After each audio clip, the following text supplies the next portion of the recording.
Hello and welcome to the Shippensburg Area School District Budget and Finance Committee meeting. I'm going to turn it over to Mr. Barwin. Thanks, Steph. The crowd.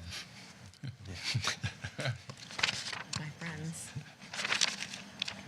Okay, so just going to go through a couple tax scenarios based off of last month's meeting. So we'll start with the agenda here. We're going to go through the fund balance history, historical tax increases through the past years, review the cost drivers once again, review the tax scenarios, and then we'll go through a discussion questions section. And lastly, we'll finish up with PFM is going to come present the second meeting in May 27th. So fund balance, I know this is small on the screen, but you have the handout there. Hopefully you can see that a little bit better. So this is the fund balance history dating back to 2006 for the general fund and the capital reserve fund. So you can see how far we've come with the general fund. 2006, we were at a $3 million balance, and up to 2024, now we're at the 17.2 million. And over to the right has the general fund dollar increase decrease year over year. So you can see there's a couple years mixed in there where we had some deficits, but mostly surpluses dating back to 2006.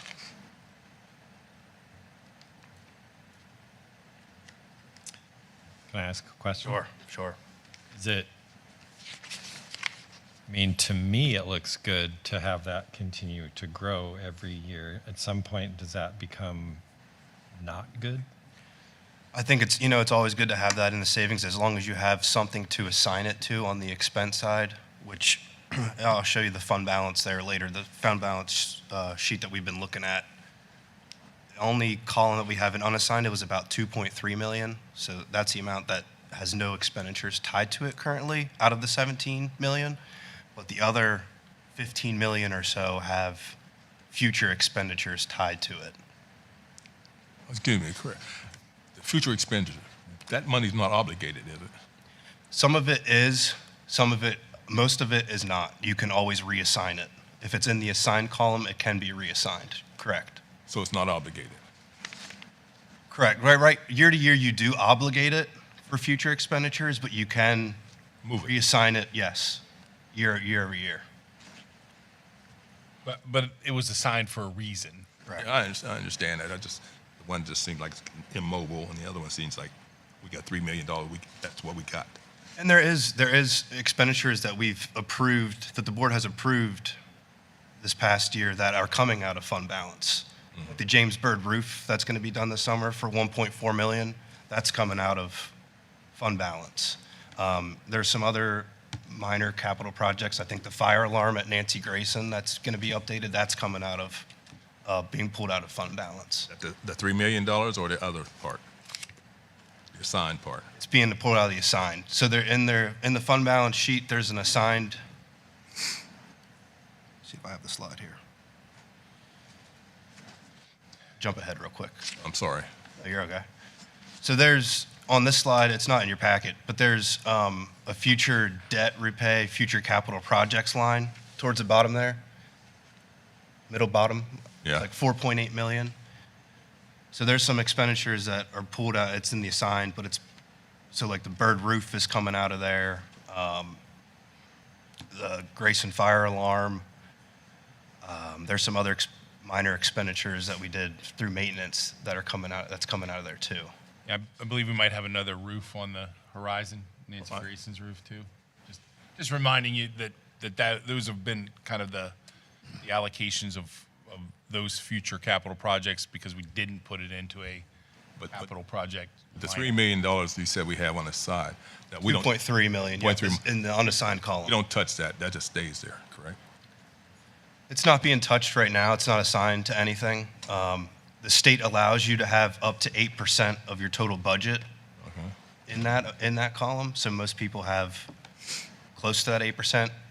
We're about what the allowable unassigned 8% I have at the bottom there is about 5.7 million. We're at 2.3.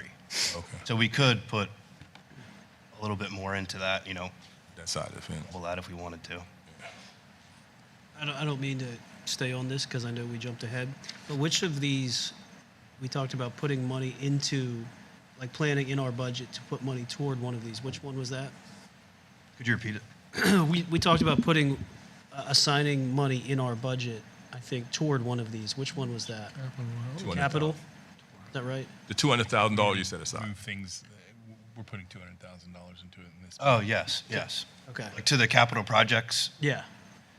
Yeah, so we did put that in the budget this year of $200,000. So that's not part of the fund balance. Okay. That's part of the general fund budget.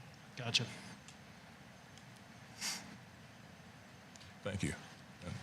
Sorry, can you just, what is the rule of thumb for size of fund balance versus total budget, or is there one? It varies depending on the size of the district. Like I know Carlisle, they have about $34-35 million general fund balance. And their budget is, I think, up to $110 million. So we're close to about 3/4 of their budget. And they have about $35 million in their general fund balance. I think Big Spring, they were up to, I can't remember, it might have been 12 to 14 million. But they also have a significant balance in their capital reserve fund too, their capital projects reserve fund. Right.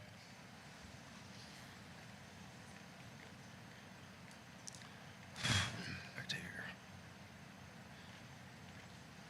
So that was the fund balance history. And, you know, even when you do pull expenditures out of fund balance year to year, you might have a year where, you know, a warehouse comes on or something, unexpected revenue, where you could still see a surplus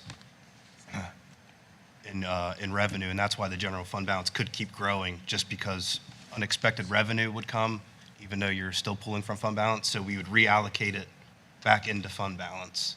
Since you said warehouse, like there's one getting built. Something's getting built. I assume it's a warehouse.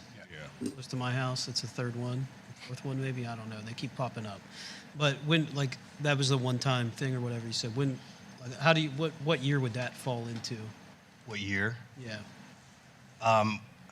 Like they've cleared it all out. It's excavated, but it's not going to be. Obviously, it takes time to build. So is that maybe like 2 years? Not this year, but Yeah.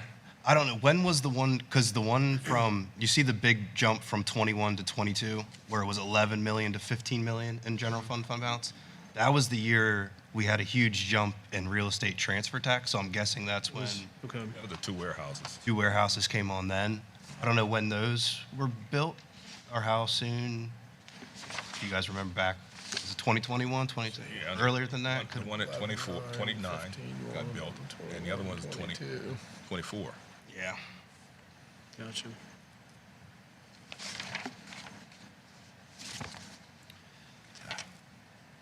This is just a chart that shows, you know, it's in chart form. Basically this slide, but it's in chart form. The blue slide is the general fund balance. The orange is the capital reserve fund.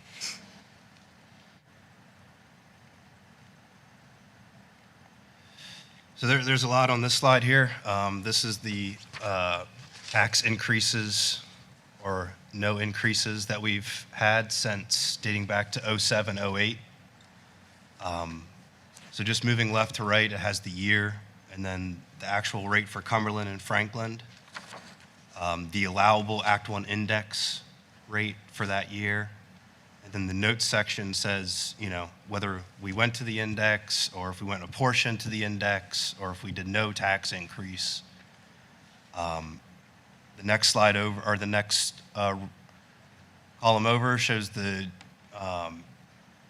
lost revenue.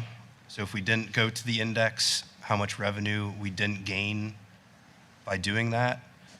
And then the cumulative is the next column over. So you can see dating back to 07, 08, it's about a $35.6 million that was left on the table by not going to the index each year.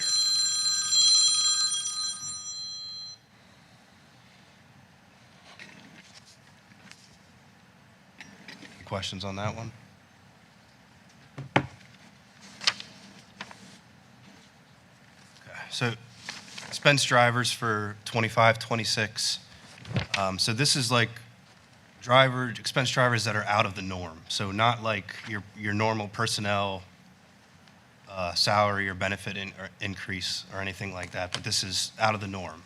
So personnel needs, we had those 10 staff members or personnel list that we listed the past couple budget and finance committee meetings. And it was in the proposed budget that was approved. So that's out of the norm. We had to, 10 new staff or part-time to full-time staff that were added to a tune of about $910,000. Medical insurance increase, which I'm going to go to the next slide here, but it's 11% for this upcoming year, which equates to about a $842,000 increase. This is out of the norm. As you can see, the next slide here, this is our healthcare increase history dating back to 2013-14 for our renewals.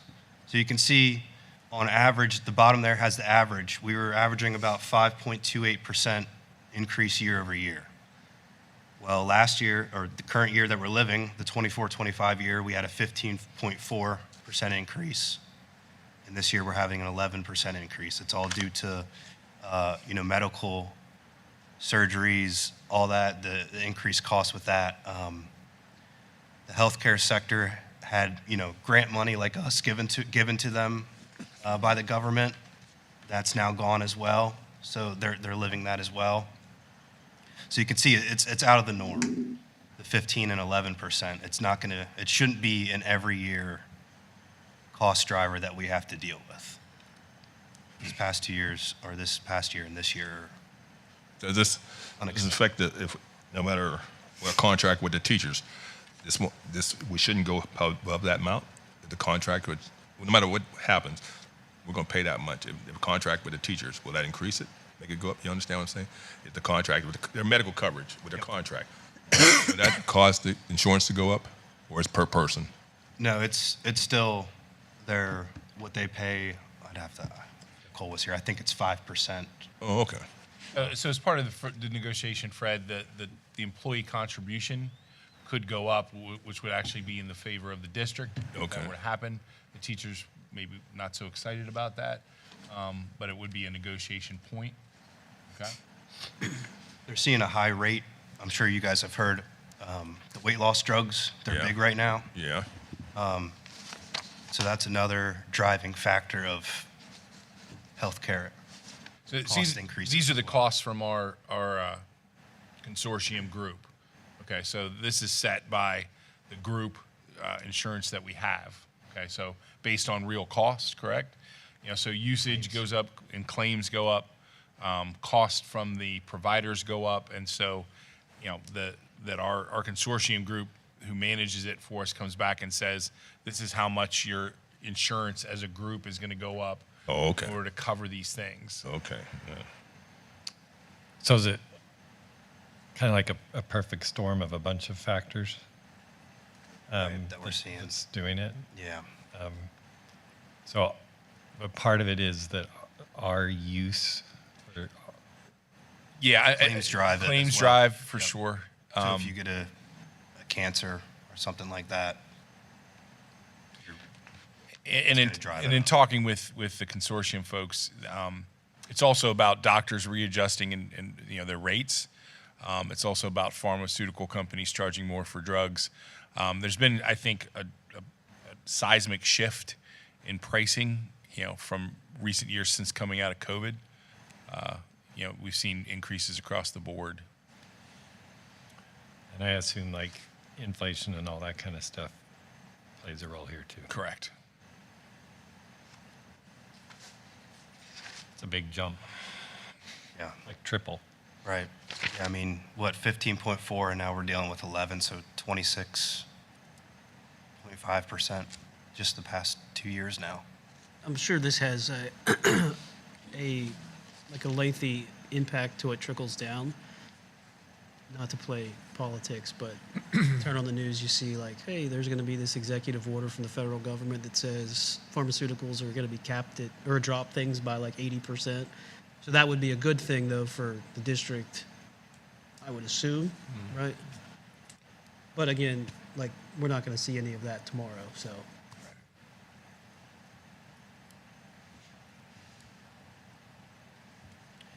And then I'll just hit on the last one, expense drivers, is the continual cyber charter enrollment that we've seen increase. You know, next year, we're seeing an increase of 665,000.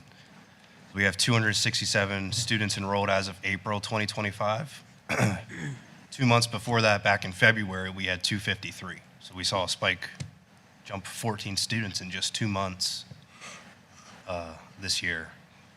So budgeting for that is a bit difficult with the amount of students that could jump on board or jump off. But that's increased a lot over the past couple of years, and I know there's still a lot of talk on the cyber charter reform on the floor right now, and there's a couple bills that are being presented, but we're still in the very, very early stages with knowing anything about cyber charter reform And in the state. I think it's safe to say that we will continue to see, unless there's reform, we'll continue to see an increased cost to the district. And I only say that because they just built that big fancy building right here in our district that is advertising, looking for students to jump ship. So it's important to keep that in mind. Right. Jump ship. I like that. That, no pun intended. The state also came out with, on PDE website, on the savings that we would have as a district if they would bring out this reform of $8,000. And it's a little over $1 million in savings that we would see if the reform would go through. That's a nice round number to put in your letters to your legislators. $1 million into our budget would be really nice. It's 10 teachers.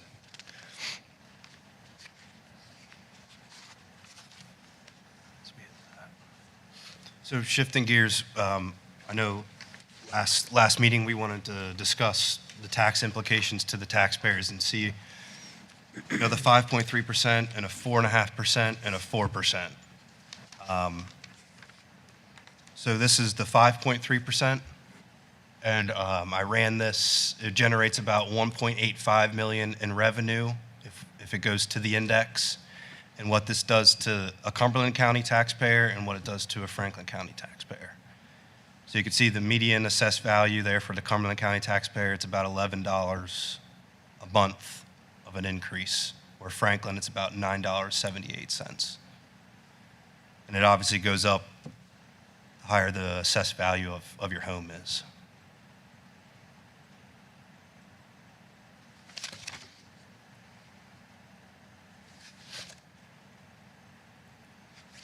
So this shows the 4.5% implication. It generates about 1.59 million in revenue. You can see there's not too much of a difference in per month pay. So Cumberland drops down to $9.23 on a median assessed valued home. Franklin goes down to about $8.11. So that's, you know, about $1 and some change there, if you're looking at the median assessed value. The last one, the tax implication to a taxpayer, 4% increase generates about 1.41 million in revenue.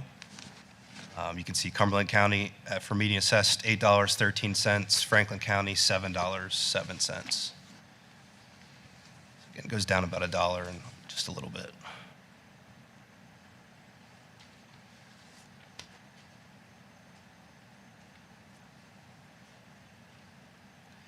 Any questions on the implications to the taxpayers for those three different? Just, I'm not great at math, Caleb. Give me 1 second. But just looking at the, like, to the index of 5.3 compared to the 4.5, Sure. let's just say I'm a Franklin County resident, because I am. We're talking about $20. If I'm just taking that per month, so it's $9.78 for the median assessed value, that's about $117 as an increase. Compared if we went to 4.5, we're talking about $20. Right. Right. So the average Franklin County homeowner, if we didn't go to the index, would save $20 Right. Across the year? across the year. And they just came out. I haven't been able to update this because this was late last week. But they came out with the the funds that we get from the gambling funds for the state, the homestead farmstead reduction. So that jumped. It was at 1.3 million last year. It's now 1.6. So I have to calculate what the month or what the savings would be. But comparing it to last year, it jumped about $35 for homestead farmstead. And it's around the same kind of jump. So I'm estimating probably about $30 it would save. It's probably going to go from $228 up to around $258 if I had to guess right now. Homestead farmstead savings. So if someone applies for that, they could save. If their home, yeah, if their If home that's is their primary home or residence, right? correct, So they could save $30. correct. They'll, yep, an additional, correct. So if we Not went, per month, that's just, yeah, so if we went to the index, and in Franklin County, again, it's $117 on average to the index.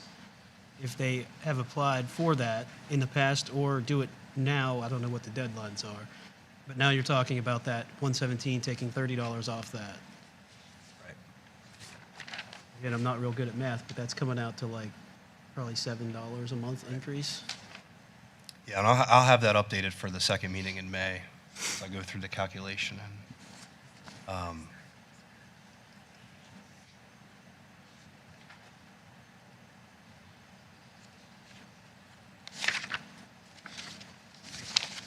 so the different scenarios, 3 different scenarios up there, just what we talked about, the 4%, the 4.5%, and the 5.3%.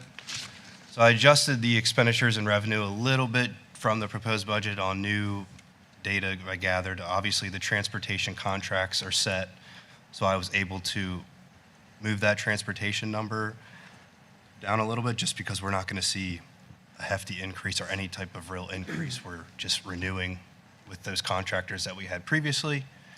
And I also added additional $300,000 into our interest column. So we currently budget $300,000 in interest, where we're seeing anywhere from $800,000 to $900,000 right now, just because rates are so high. And there's been talk, for the past year about feds lowering the rates. Well, they held them steady. And even if they were to lower them in the coming quarters, it's going to be a gradual. It's not going to be something that's, lowered straight to 1% or anything like that. It'll be a gradual decrease. So I'm pretty comfortable adding in that money into the interest for our revenue. So saying that's why it's a little bit changed from the proposed budget. That's why it might not match the proposed budget. But the 4%, I have the expenditures and revenue there in the flat debt service line. You can see it's about deficit of $2 million, and then $1.8 million as you go to the right, and then 1.5 for the 5.3%.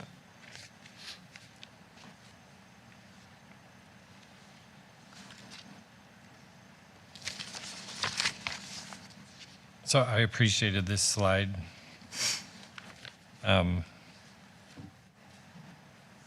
We have the unenviable task of deciding whether to raise taxes or deficit spend, both of which are not popular. And I think we just kind of have to decide which pain we're gonna deal with. And for me, I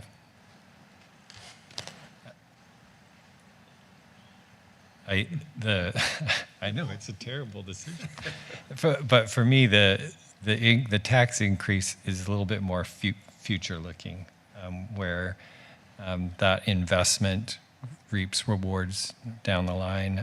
I hate, and it preserves our fund balance a little bit more. I don't know, but these are tough decisions. Just a reminder to the board, the index is projected to go down over the next couple of years. So that will be less of a lever that we have to pull. Our lever's getting smaller. And I will say, as you spend down, if the decision is to spend down this fund balance, that's less interest money, that's less revenue you're going to make in that year as well. For me, I'm just on comfortable to raise the taxes on the people, and then we get a whole lot of money at the end of the year from the state, or get money from the state. Those people don't get their tax people don't get their money back. We put that money into the fund balance. So I'm having a hard fund with that. Like your chart shows, we've gotten money back, 500,000 with the last. That's just, I'm just having trouble with that. I don't care if it's 10 cents. That's taxpayer money they can't get back.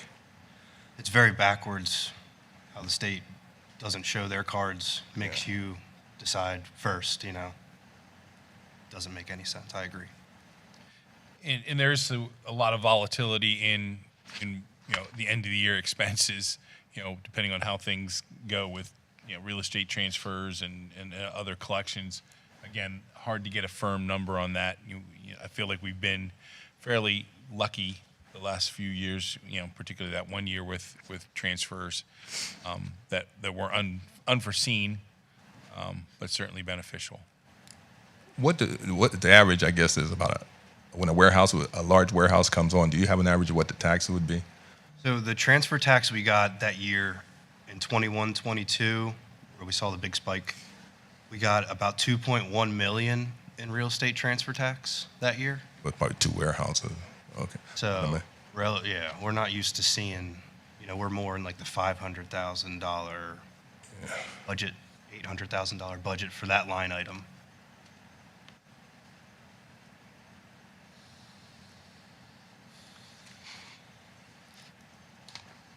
And just to remind the board, a final decision is going to be made June 9th.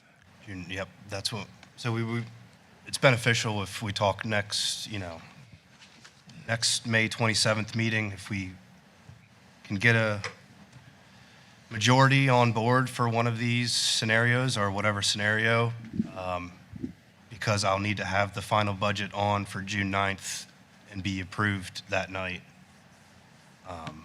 I won't be here. I'll be in Texas June 9th.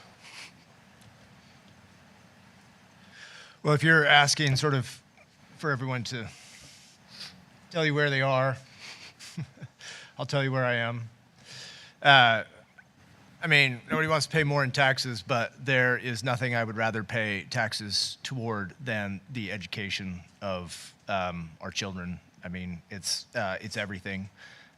We invest in education, and everything else is better in society. It's a cost I'm certainly willing to bear. It's hard to imagine anyone in the future, sort of 10 years from now, 20 years from now, looking back and being disappointed with this board if we vote to raise taxes to the index. The opposite is easier to imagine. Folks looking back and wondering, why didn't a past board sort of look to the future when thinking about sort of investing in the district?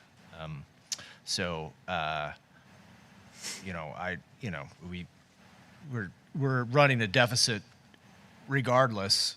We have lots of expenses to cover. We have lots of things that we want to do, and I don't know how we do them without pulling the lever that we have available to us, which is property tax increase. So I'm comfortable with the 5.3.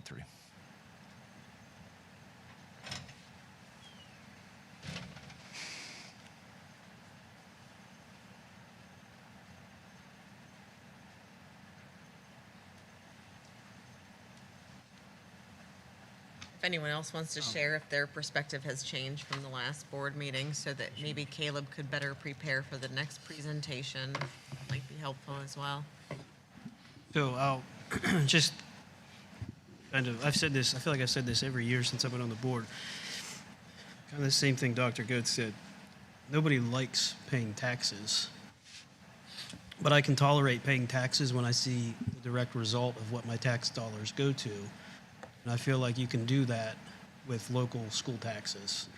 When you take my federal tax and it goes to Washington, D.C., like, we never see that again. And I never know what that's being used for. That's a whole other can of worms, but whatever. But I can see at board meetings and students come give presentations of things, like that's local revenue that's generated through taxes that gives opportunities for kids to do things. When you see facility upgrades that are sometimes long overdue, or you see our growing enrollment and class sizes that have gotten fairly high in small, 2-3 year windows, and you need to have space for these kids and to be able to have the ability to hire teachers and all of that. So I don't mind that. And then I just asked that question to you, Caleb, like with the Homestead Act, if someone does that, like we really could be talking about what is like a $20, I don't know, whatever it was. I mean, the total, $117, if you do the homestead, we're now talking about, I don't know, what is that, $87? Divide that by 12. It's to the index, at least I'm looking at the Franklin County side. Cumberland County is slightly higher, but it's not a, like, jump at your, like, I don't pull my hair out looking at $8 a month or $9 a month. And then again, I just go back and I appreciate the chart. I think I counted 9 times that the district did not go to the index since this chart was started in 2007, 2008. And then you look at that lost revenue of $35 million. Like $35 million. And I'm not a believer that the district should go to the index every year. I'm a believer that had the district been consistent in years past, dating back to 2007, 2008, instead of going to 1/4 of an index, if you just have a flat rate and think like 2.5 or 3%. I know some local districts around us stick to that, and it's kind of an expected bump, and that probably comes to like $5 a month is what some of these other districts look at. And so that, some of those, like the COVID years with no tax increase, that was a killer. And those years of 1/3 of it or 2/5 of it, especially when you look at like going to half the index when the index was like 2.2%.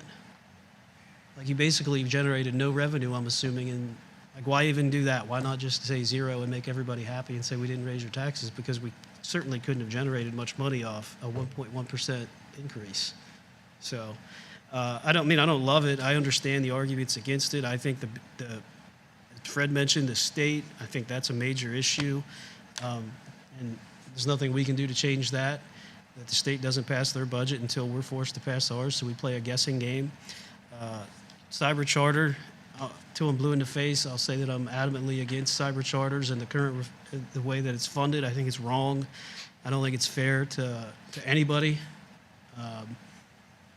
We've seen the court hearing or whatever, and then politicians go on the tour of the state and talk about everything that's wrong with it, and then we're still here with no real reform other than throw some money at districts and hope that they go, like people stop talking about it. But you just say we had 14 kids in the last 2 months that signed up. That's and it's only going to get worse. Like I said, with the new building here, Carlisle's going to face the same thing. You drive north on 81, there's a CCA building that just got built there too. So they're going to continue to face the same problems we are. So I'm in favor of to the index. Hopefully going forward, some of these things I just talked about, those issues can get fixed at the state level. And then I think that helps local school districts across the state make decisions. I'm not a tax expert, so, I have to digest all of this, but there's something I still don't understand. Last year when we bumped it up to 7.2 or whatever it was, we got so many complaints about their taxes going up 18%.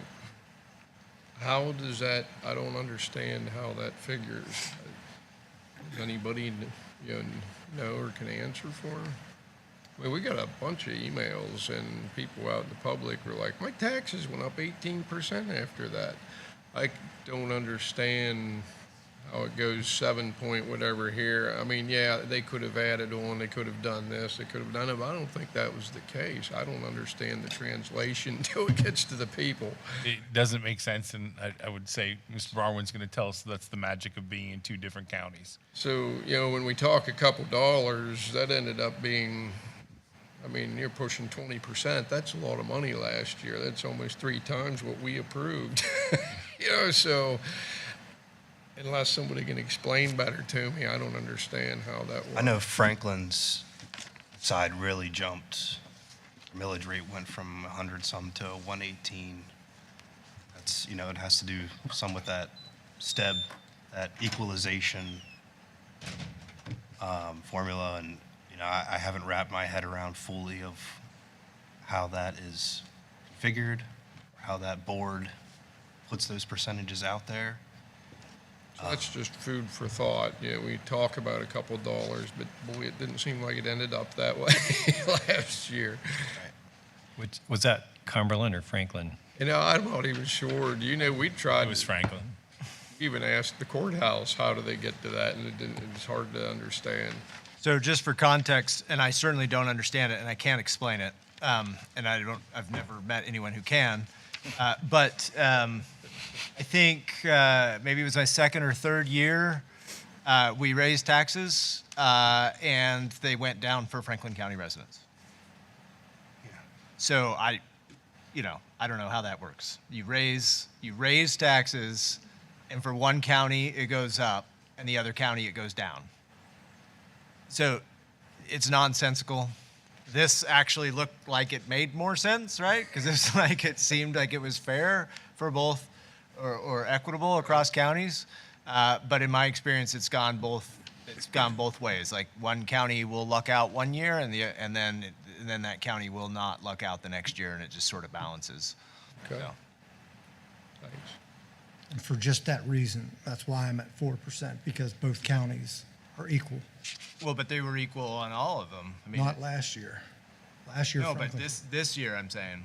Oh, yeah, this year it's pretty. So it doesn't matter if it's 4%, 4.5%, 5.5%. I mean, I'm seeing relatively equal numbers. But what I was trying to get at is if we go with the lower number, both counties are going to get equally. Where in the past couple of years, one county kind of offset the other to get the okay. net gain.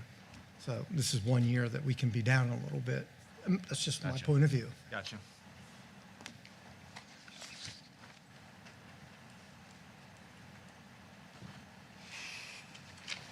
Any other discussion? Any other questions? Discussion on the tax portion? We can, I'll say something real quick. So we ended up roughly 500,000 in the positive from last year. And then, so looking at the different scenarios we have laid out here, from a 5.3 increase to the 4% increase, there's a difference of roughly 500,000, give or take 50,000. So if we went to 4 versus 5.3, in a sense, it's kind of a wash from taking the extra 500 from the state that we got. That basically saved the taxpayers a little bit of money to balance that out.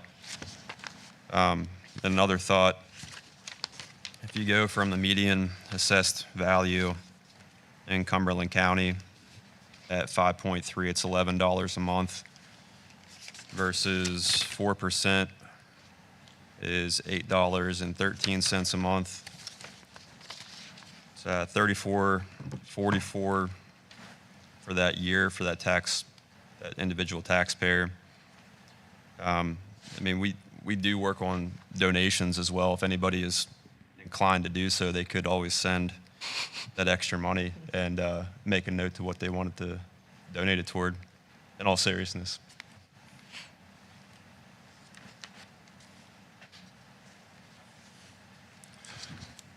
For me, I'm at the 4.5.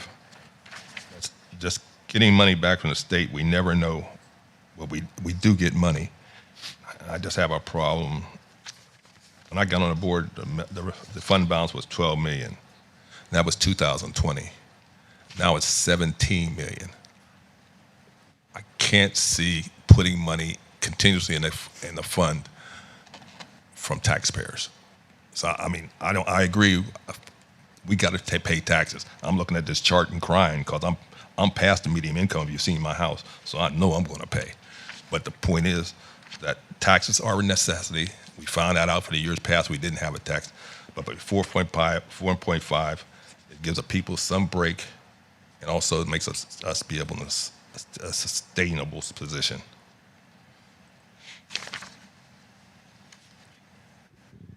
Our state funding is totally unpredictable, but best case scenario is kind of just flat. There's basic ed funding is about, just looked at it. It's 1% for basic ed, 1% for special ed, or a little under for special ed. But it's about, I think it's 167,000 for basic ed and around 101 for special ed that's proposed. That sounds pretty flat. And just a reminder to the board, we would have been in deficit spending without the Hail Mary money that the state sent. Adequacy money. The adequacy money. What was that, like 1.2? 1.2 million? So that's That's the only reason why we're not in a deficit for the previous year. that's where a lot of that 500,000. Yeah, it's all of that 500. That's where all of that came from, and that's not coming this year. We're getting it. It's continuing. It's part of the governor's proposal, as equity money to balance that out. But so we would have been deficit. We weren't, which is great. But I say that to say I don't know that if there's another deficit coming, unless there's real estate transfers or warehouses, that we won't actually live a deficit, whereas we've not recently.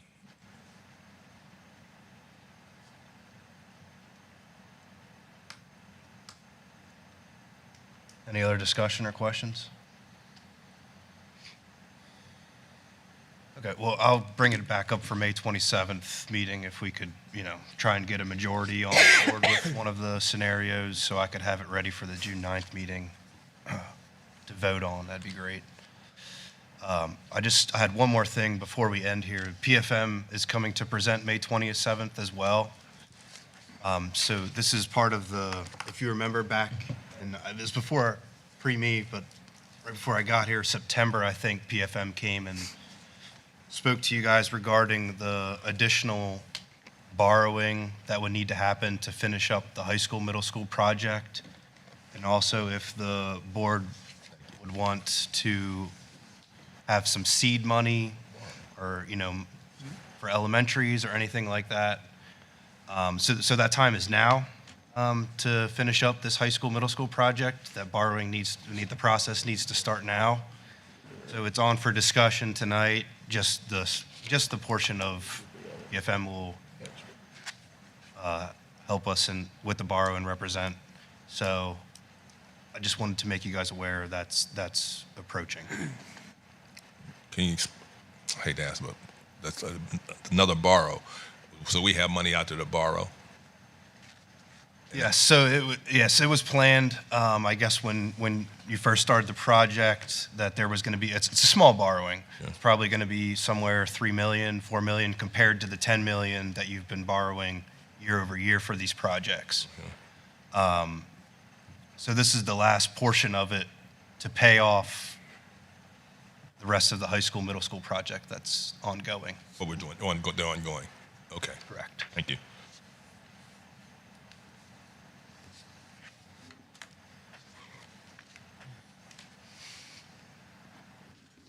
Okay. Thanks. Thank you, Ms. Barman. All right, the board is going to convene an executive session until 7 p.m.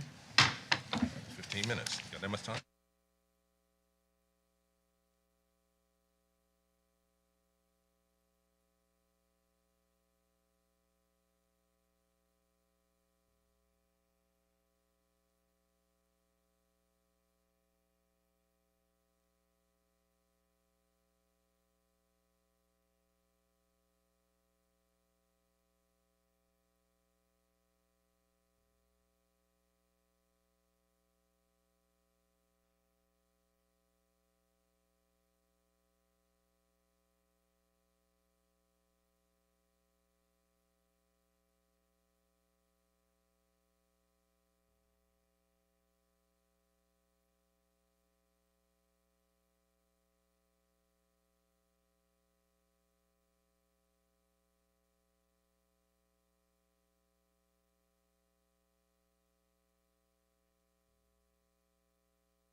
Hello.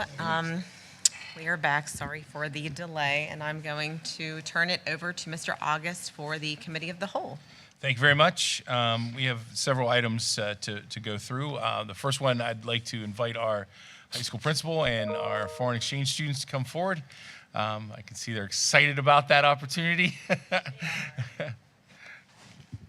Good evening, everyone. Thank you for the opportunity for our young ladies to speak about their experiences while they've been here in the United States, and particularly here at Shippensburg Area Senior High School. I think you'll enjoy hearing about the differences from their home schools and where they're from, and then also all of the wonderful things that they learned while here. So without further ado, I'm going to turn it over to them, and they're going to introduce themselves and where they're from. Go ahead.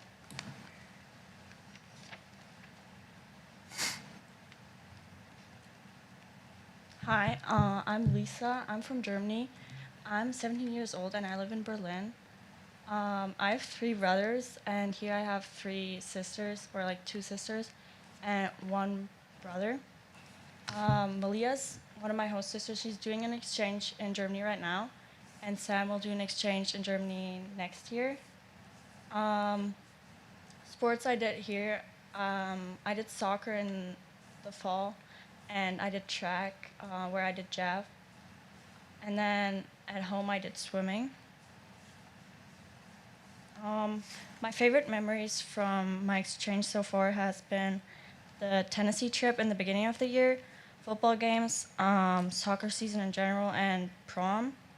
And differences are the sports in schools. We don't really do sports in schools. We have like clubs. Then the national pride, national anthem, and the pledge. We don't do that in school at all. Then also different classes here, you can pick them. And in Germany, we get them assigned, and we only have like the basic classes. My favorite thing about school in America is the sports. I like soccer the most, but also I like watching the other people play their sports, especially the football games. And I also love to not only get to know the American culture, but also the culture of Spain and the Netherlands through the other exchange students. And I got inspired to do the exchange by my parents, who both also did an exchange here, and I've heard a lot of great memories from them. And I also wanted to become more confident and meet new people.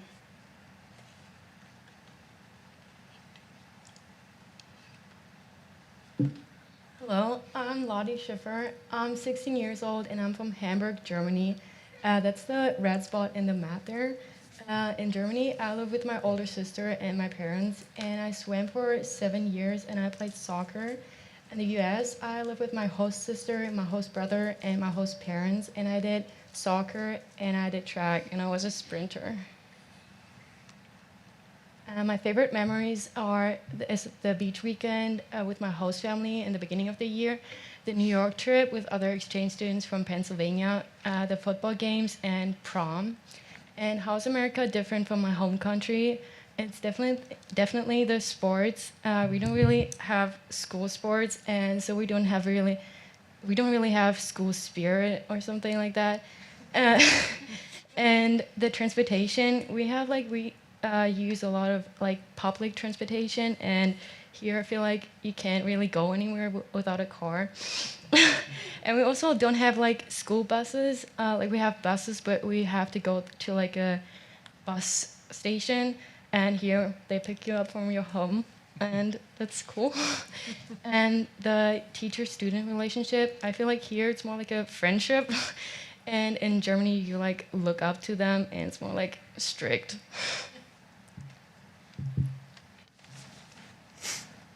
Hi, I'm Tessa and I'm from The Hague, the Netherlands. And at home I go to a Montessori high school.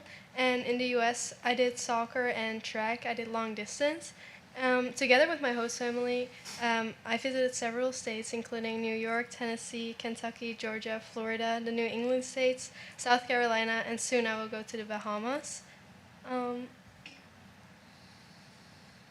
Big differences with my home country and the US is also public transportation, because we take the bike everywhere, and here you only use cars. Also school spirit and the variety in classes. At home we mainly have basic classes, and here you can choose from a lot of fun classes too. Then the landscape, my country is like completely flat. Our highest mountain is like 2,000 feet, which is already lower than the highest mountain in Shippensburg. Sports is also different. We also only have club sports, and we dress up for school, which here is not as much. Americans are very polite and compliment each other a lot, while Dutch are a little more direct and can sometimes be perceived as mean. I love participating in Powder Puff and being able to experience homecoming and prom. The students at Shippensburg are very welcoming and accepting. Many students were interested in my culture, and we learned a lot from each other. I'm very grateful for my host family. Lisa and I are a double placement and share a room together. I got to make so many memories here in the U.S. with some of the most important people in my life. My exchange here inspired me and my family to host an exchange student at my house next year.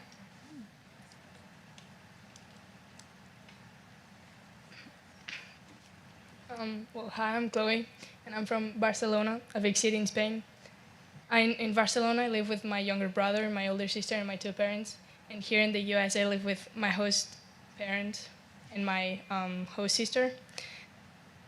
Here in the U.S., I played all the sports I could. I played soccer, I played basketball, and I played softball, which basketball and softball, they are new sports for me, so I learned them from zero. Sorry. And in Spain, I played 8 years soccer, and then I switched to volleyball, and I've been playing 3 years. And I've been in different states, such as New York and South Carolina, and I'll be going to the Bahamas too. Sorry.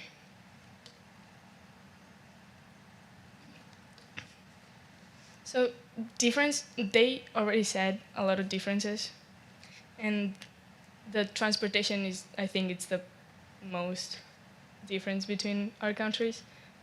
So we have to ask every time for a ride. Every time we want to go somewhere, we have to ask for a ride. And in Spain, we either walk or take public transportation.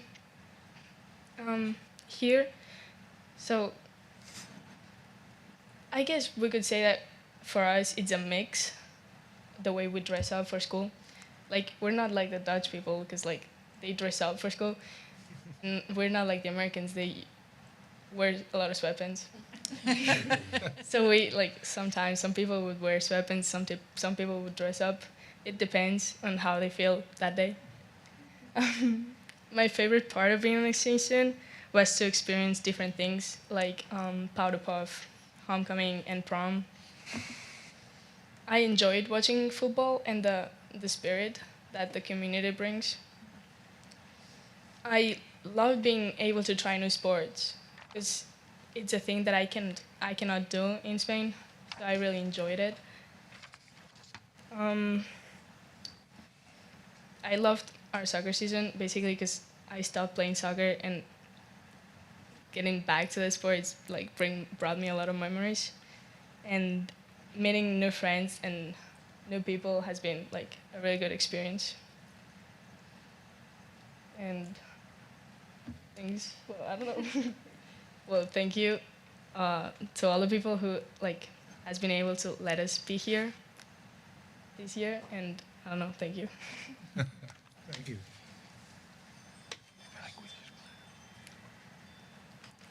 Do we have your flags? We have their flags hanging in the cafeteria, and then the only one we don't have is the Netherlands, and we're going to be adding that. Okay. We have it right here, ready to go up. Okay. So Mrs. Luffy already answered Levi's question. You took my question. So this is always, I literally feel like this is one of my favorite things that happens every single year. I guess just because I'm so interested in it. I could not imagine being 16 or 17 years old and packing up and moving away from my family across the globe for an experience. But I've never met a kid who's done this in my 4 years who said they had a bad experience. So that goes out, starting with the host families to all of the teachers and administrators and our incredible student body who welcomes these kids every single year. I just think it's commendable. So I'm glad you all had a great experience here. When do you go back? I'll go back on June 24th. Okay. Go back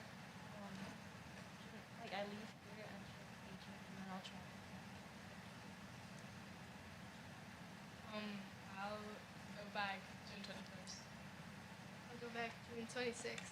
Okay, and then a trip to the Bahamas, I see, is still in the forecast, so that's great. I always, it always kind of blows my mind that when exchange students come to, I don't know, little Shippensburg, Pennsylvania, I'm sure grow up with some sort of, mental picture of what the United States is like, and it's probably not Shippensburg, Pennsylvania. But we benefit tremendously from having y'all here, and I hope that, I hope it really was a terrific experience for you. I'm sorry, I don't remember y'all's names because I wasn't really paying attention, but to the names part, I'm terrible with names. Sorry, I was paying attention to the other stuff. But you who are from the Netherlands, what city are you from? The Hague. The Hague? Yeah. Okay, sweet. I rode my bike through The Hague once. And I've been to Barcelona, and I'll be in Germany this summer. So, we're like tight, probably.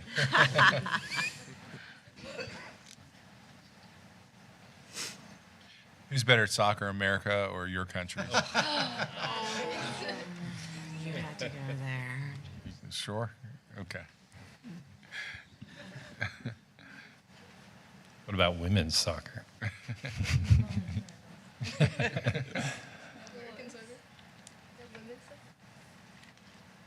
All right, thank you so much for coming out tonight.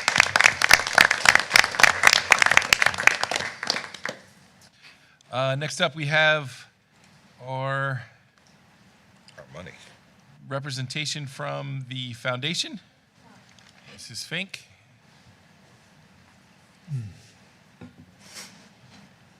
Who has been extremely busy the last couple months as we finish up various projects and excitement grows within the community for those things. Thank you. Hi, everybody. It's been a while. My key 3 topics tonight are going to include the financials for the foundation in abbreviated format, our stadium sponsorship, where we are, and the education in support of an MOU needed between the foundation and the district, which we haven't had and need. What you have on the screen is been a process in the making over the past year. That's our new face of the website for the Greyhound Foundation. That's a picture of community night that was taken two community nights ago. And I encourage you to come visit. It's still a bit of a work in process, but we're getting there. It's better than it's been and easy to navigate with a blog that can be updated with new information. The Greyhound Foundation exists to enhance and supplement the Shippensburg School District by raising charitable funds for education. We're a source of revenue beyond what the district has available through traditional tax funding. Through grants, education, innovation tax credit programs, and donor-driven fundraising, we support non-budgeted and underfunded district needs from kindergarten through 12th grade.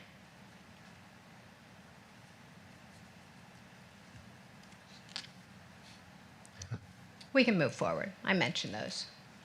So here's a 12-year look at school district funding. Now, this doesn't mean that this is the revenue that we generated over the years, but it is what we have taken from the revenue that was generated and given back expressly to the district. So you can see over the time from 2013 to just last year, and our financials were just signed off on this past week, that what we've put back into the district has amounted to almost $750,000. 2024 financials, I think someone was asking where we stood with fundraising for this year. And year over year, I think the most important question is, since the foundation's had a full-time employee, how well you're doing, right? Is that the unspoken question?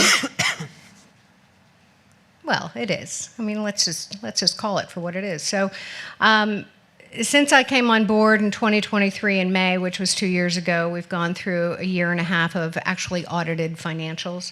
And what you saw on that 12-year spread really amounts to 23 having seen the number was 85,000, and then this past year for a full year being much higher than that. We are in process still of growing foundation, and after 20 years, putting all the steps and necessary elements in place to continue that growth.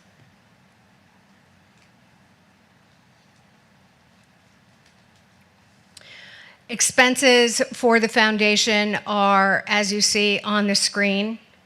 I can send you the slide, Becky. And what gets given back from our expenses and the costs to operate the foundation are the line items that say SASD, so the grants, the scholarships, the programs. You have questions about digging into any of this? I know the burning question is coming.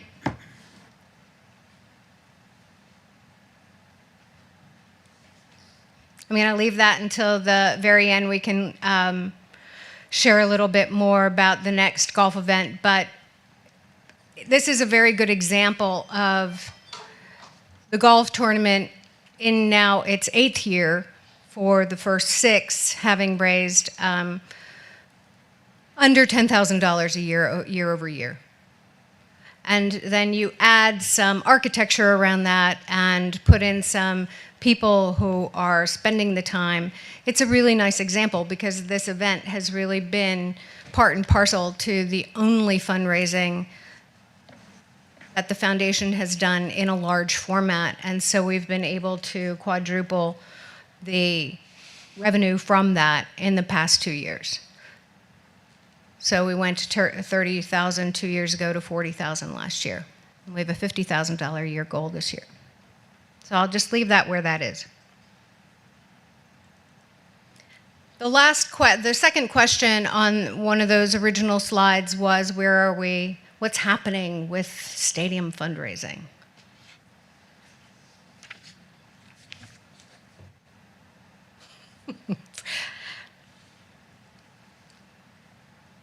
We are now at a place where I know one of the things on the agenda later this evening is the list of athletic facility, or the athletic committee putting together some needs that you want to discuss. Prior to the past few weeks, where we have learned that some things may be moving forward from borough and township around parking and other things, we've been able to more orient to what we can do right now versus what could we do in the future once new planning is in place, which is on your agenda around having concessions, entry, washrooms, all the things. That constitutes elements for capital campaign fundraising, when you have planning and the costs associated and you know what they're going to be. To date, we have been, and I'll say, current administration has put the spade in the ground to get us to where we are. Do you remember when I started and the kind of conversations we were having?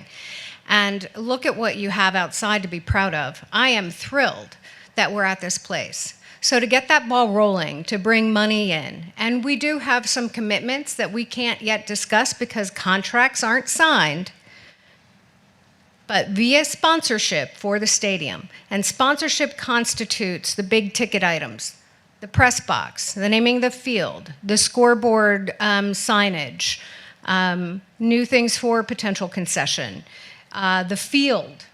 What else do we name? Flag poles, light poles, bandstands, all the things. Those constitute the elements of a sponsorship program. So, what do we have going for that is the question, right? Burning question. Last week, I signed a contract with Market Street Sports. They have worked with Hempfield, they've worked with Cumberland Valley, they've worked with Chambersburg, and they started with Chambersburg 8 years ago, put them onto their path, and now they're being rehired by Chambersburg. It is a consulting contract.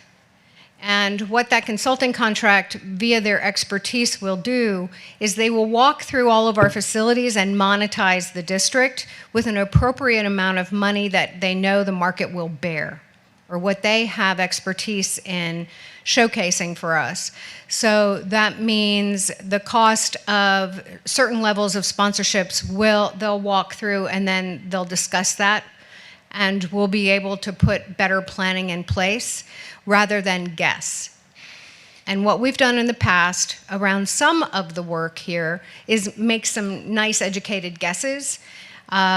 We've probably had some bigger thinking that maybe won't bear out. But in the meantime, what has happened is the conversations with some of the people who are very interested have occurred. And while some of those are silent conversations, you know, I'm not going to put my stake in the ground with regard to a money amount because this woman might hurt me. But, you know, I think it's pretty safe to say that we know that a couple six-figure gifts are coming toward us when all is said and done. And that's just the start. That's just where we are. Because here I am, the one person behind the scenes, right? And until we have some more and more concrete plans to move forward with larger elements, then we can start to formulate the committee to move forward. But there was no sense in creating a committee to move things forward that have been and remained in flux for, well, years, but a long time, right? So when we have some more things in place that we can actually move forward so that you have a concrete document to say, here's what I know for sure, then we'll move everything forward. Which leads me to the last bullet point, and then I'm going to take my leave because you have a lot to talk about. The MOU that needs to be created and is an imperative piece of, it's not a legally binding contract. It is a partnership agreement between the district and the foundation so that we know where we stand with regard to the work and accountabilities for what we're about to get into. I went to the National Education Foundation Conference last month in Knoxville. It runs the gamut in MOUs for this type of understanding, runs from 8 to 20%. 10% is what most people do across the board all over the country as a very fair number. And that's the 10% of recouping the cost of the work that's going on behind the scenes, paying for accounting and operation costs, and putting it back into the general fund to help buoy and support the foundation moving forward. So that means, Mike, you're looking at me with a perplexed look, but it means that Always wear that. If a sponsorship comes in at 100, that the foundation, over however many years that somebody wants to come in to support us, we take 10% a year of that larger dollar amount. So that's what the MOU is. It's on the agenda. I think you can pull it up. You've seen it. There was another document, the Market Street Sports contract. Normally, they work hand in glove with a school district, but we have been working behind the scenes already, doing these types of conversations and having them, and we needed to keep moving forward. So we paid the half deposit for their services. And the reason I bring them up is the MOU is important at 10%, is that Market Street, when you hire them outright, takes 30. That's a lot of money. 30% fees on top of sponsorship dollars raised is a lot of money. So it speaks to the MOU being very fair.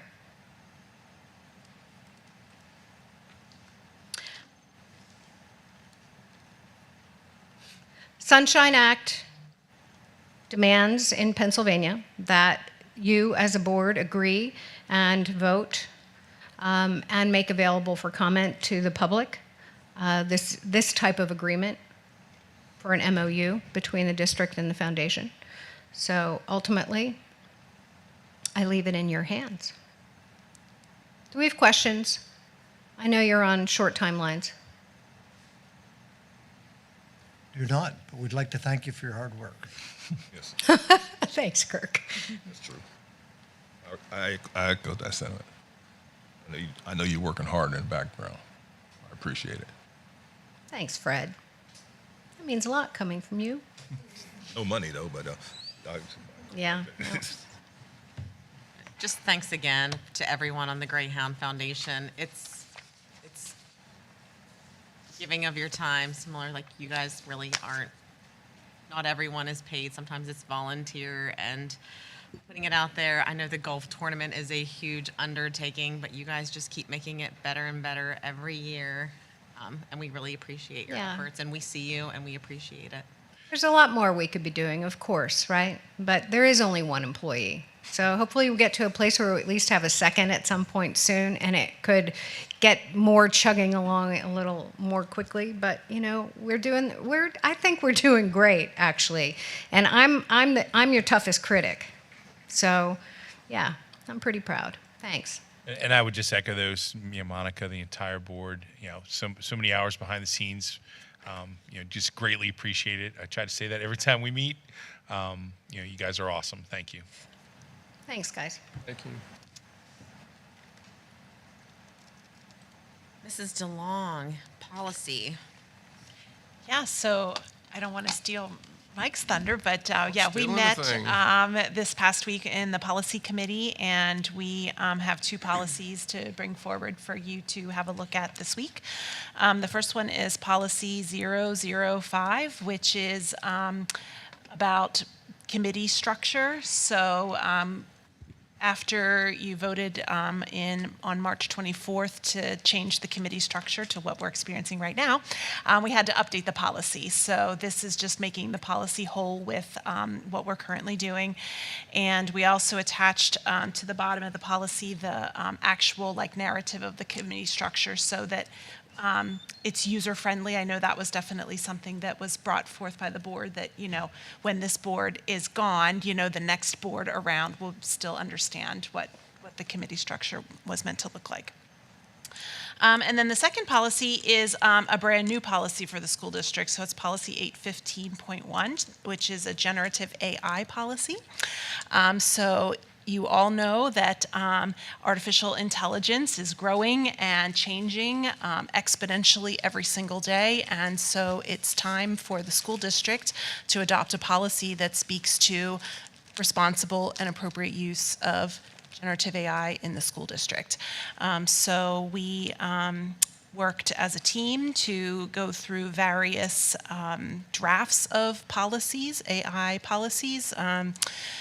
We had drafts from Katz and Sweetwater, which is one law group. We had one from PSBA. We had one from Saxton and Stump.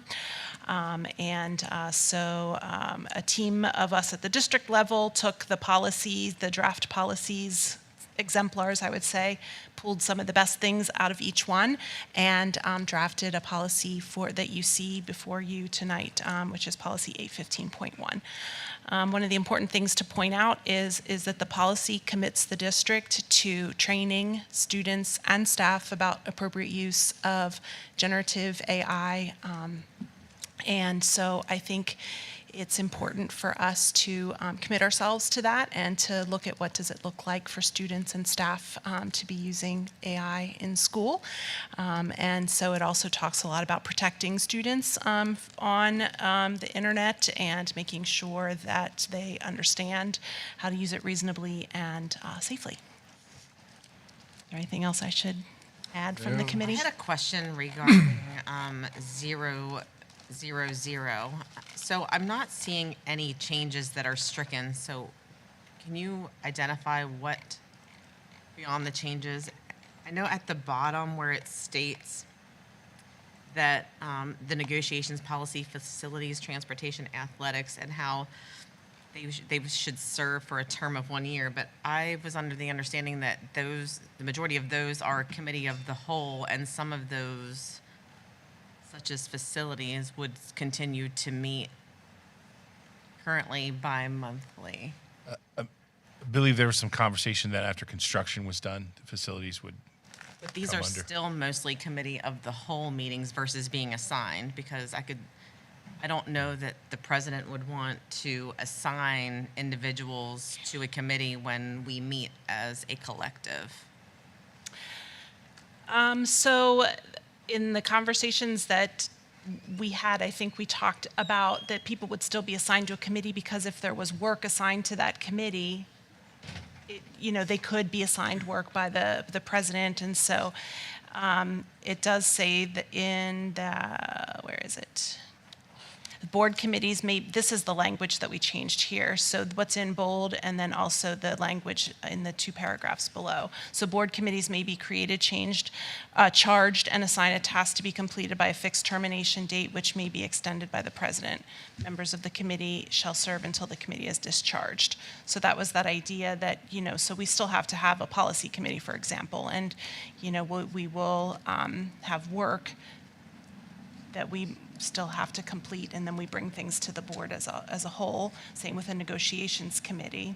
So I think the spirit was still that board members will be assigned to a committee, and then those committees, at times will break off and have specifically assigned tasks to accomplish. That's how I remembered it as well.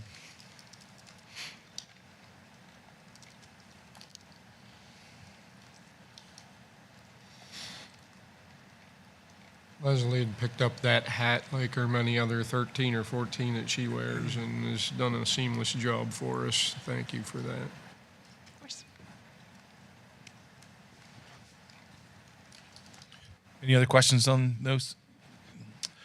Just some facility committee updates. A lot of the work was already moved on to the action agenda. Building expansion, there was some discussion around perhaps acquiring a plot of land next to the admin building. The administration is exploring, those options, and we'll bring some, potential details to the board at a future date. And then there were a number of things in regard that are tangential to the new stadium, things that have come through the committee. We're working on getting flagpoles. We're working on getting the student design that came before the board to an engineer to draw out and get to allow some pricing for that to happen. The question around reserve seating, what would that look like? Ms. Faunus is going to handle that. Wrap barrier around the bleachers to prevent individuals from coming underneath was discussed. Some modifications to the dirt pile to allow our jumpers to jump fully needs to be addressed, and it will be. The widening of the fence, with the repair to the settlement of the track, that is in process. Location of the ticket booth, Ms. Faunus will handle that, and then looking for cameras and a phone access for the press box. So, just some ancillary things that as you get a very nice stadium, you need to make some adjustments and figure out some details that aren't in the 30,000-foot view of building a stadium. So, questions on those? Yes, you said you sent a message out that the settlement's been taken. So, thank you, Mr. Scott. So, as the public may know, there was some settlement of the track area that has been corrected and repaired. So, at this point, it's been paved and it needs to cure for 14 days. And then the top coat will go on all the way around, and we will have a completed track just in time for summer, but it will nevertheless be done. So kudos to that. And the cost of those repairs have been we don't know at this point. I have not received any information on that, Mr. Scott. Thank you. And that is all that's on the committee of the whole. Right. Brief intermission till 8 o'clock.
makes sense.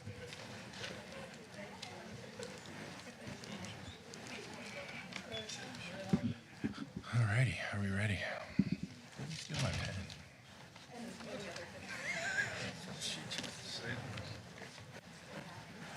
Thanks. People lie. All right, hey, Beck, can I see you? Here we go. Only two. There's only two, right? I only got 2, yeah. Hello and welcome back to the Shippensburg Area School District Planning and Action Meeting. The board did meet in executive session after the Committee of the Whole to discuss personnel contracts and real estate matters. Mr. Barwin, roll call, please. Mr. Jim Bard, Here. Mr. Mike Carey, Here. Mr. Levi Kressler, Here. Dr. Nathan Goetz, Here. Dr. Michael Lyman, Here. Mr. Kirk Noggle, Here. Mr. Fred Scott, Here. Mr. Darren Donovan, Here. Steph Eberly, Here. and Mr. Leo Blanc. Here. Please join me in the Pledge of Allegiance. I pledge allegiance to the flag of the United States of America and to the republic for which it stands, one nation, under God, indivisible, with liberty and justice for all. Goddamn throat. As we begin our deliberations this evening, let us once again be reminded of our duty to represent all of the children of this school community, regardless of age, sex, race, or creed, and regardless of need or ability. This meeting is being live streamed and uploaded to the district's YouTube channel. May we now have a moment of silence to reflect on our thoughts, plans, and actions on behalf of the students in the Shippensburg Area School District.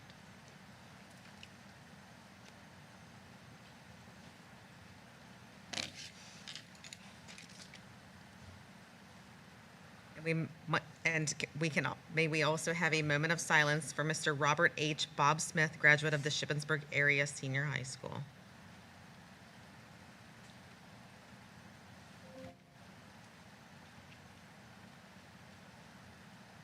Mr. August, are there any changes to this evening's agenda? There are, ma'am. We need to make a note of item 5F, the quote for furniture for the newly constructed rooms.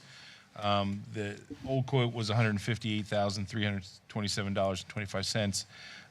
The quote has been modified to pull out music stands for the middle school. So the new quote is $140,365.64. There's a savings there, but we ultimately will have to circle back and purchase the music stands for the middle school. And the high school, middle school and high school. Oh, middle school, high school, thank you. Is there a motion to approve the agenda as amended? Fred Scott, make a motion to approve. Motion made by Mr. Scott. Second. Second. Second by Dr. Goetz. All in favor? Aye. Any opposed? I'm not seeing any citizens' comments regarding agenda items. Is that correct? Okay. Student representatives, Mr. Blanc. Hey, good evening, everyone. I'm going to start things off with the high school sports. We've been nailing it. District qualifiers for track, boys, Rylan Asper, 3,200, Aiden Faust, shot put and discus, Aiden Keach, long jump, Derek Lynch, discus, Drake Wagner, shot put, and the boys 4x800 meter relay team all qualified for districts. And for girls, Marissa Kiner, 100 meter hurdles, Alyssa Luffy, discus, Sky Renshaw, 400 meter, Macy Reiter, 300 meter hurdles, and Camden Winters for javelin. The softball team will qualify for the district playoffs this season. They just won today, 12-4 over Waynesboro, which guarantees them their first playoff game next Monday. This is the 5th straight year the softball team has made districts. Pretty impressive. In school events, the high school just finished up with day 1 of the Keystones. Tomorrow is their last day. Also, many upperclassmen have been taking their AP exams over the course of the past 2 weeks. Minithon is hosting their end of the year event on May 23rd through 24th from 10 p.m. to 6 a.m. Their grand total of raised money for the year shall be released to the public then. Should be an awesome time. And I believe if I've done my calculations correctly, there are 18 days left of school, so many classes are slowly beginning to wrap up and begin prep for their final exams. And in the middle school, many concerts have been taking place recently. From the sounds of it, it looks like the concerts have been hits. And again, this is my sister informing me of this, so anything that she sings in is apparently good. No? I also believe that the 8th grade class has their yearly Civil War Day this Thursday, which I remember quite fondly as one of my best days in 8th grade. Fantastic event. And they also had an internet safety presentation held at the middle school last week. That's all for me. Thank you. Can I ask you one question? Yeah. Do we have in the band, do we have some separate instruments that are qualifiers for states or something going up? Do you know of? I should know that, but I did not know that. Okay. I was told we had 2 students that were qualifying. I don't know what instruments they played, but they were qualifying. But okay, thank you. It's pretty impressive that we made state with all those track athletes, and we don't have a track. You just wait and see. The Olympics. Superintendent's report. Thank you. Activity fund account balances. The state auditor recommends reporting this out on a quarterly basis. Senior high activity fund, $109,631.70. Middle school activity fund, $34,799.53. SACE has $11,240.72. James Byrd has $13,165.70. Nancy Grayson has $19,604.94, and the details are attached. Donation report from our, May is a great month. There's a lot of great things going on across a lot of different schools, and a lot of the donations reflect support of those. So we'd like to recognize some donations in support of the Minithon Club, which will be hosting its event later in the month. Rab Off-Road donated $300. Beth Doyle Photography, $100. Anthony Basserman, $250. Wenger and Myers Insurance, $100. Shippensburg Hauling and Excavation, $250. And Volvo, $500.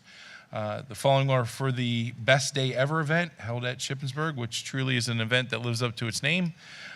Chamberlain's Pest Control, $100. Anchor Settlement Company, $250. And Mr. Tom Gleason, $250.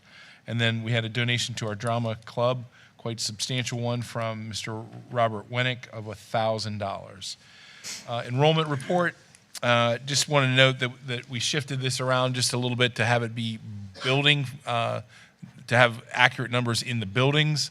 What was in previously was, mixed in was Keola students, which can kind of throw off things. I can start by saying, the district currently has a total of 3,717 students. However, in the buildings, we have 3,448 students. Cyber Charter, we have 264, which is down 3 from Mr. Barwin's presentation. 246 students taking some sort of Keola class or being in our own cyber experience, and 21 students at the Lincoln IU. Our elementaries currently service 1,172 students. SACE services 552. Our middle school is at 824, and our high school services 900 students in the building. That concludes my report.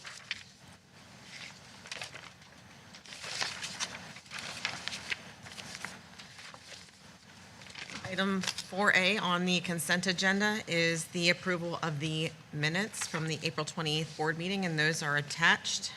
4B is the finance with the bills of payments, regular bills of payments, and construction paid bills. Number 2 is the financial reports, the general fund, the construction, capital reserve fund, cafeteria fund, and those are attached. The tax report and the budget reports. Item 4C is Three Monkeys Inflatables contract for the James Byrd celebration. That total is $1,143 and will come out of the student activity fund. Item 4D is DJ Genergy contract at the cost of $400, and that will come out of the SAFES activity account. Item 4E is the agreement with Marikey School Special Education Services. Administration recommends approval of the agreement with Marikey School. The Marikey provides educational services to students with autism. The school year tuition cost is $270.52 a day, and this is included in the board-approved budget. 4F is Therability's agreement for the 25-26 school year. Administration recommends approval of the attached agreement, and the pay scale is attached. Item 4G is the CAIU agreement for the 25-26 school year.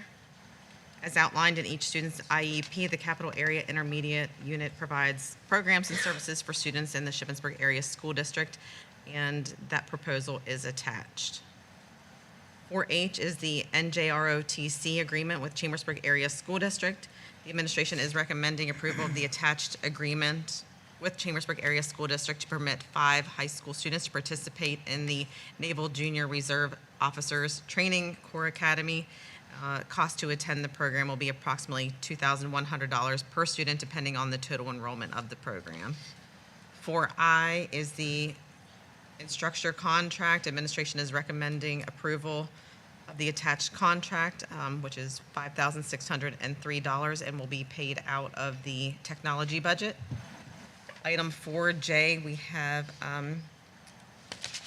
the professional and support staff to include retirements, resignations, promotions,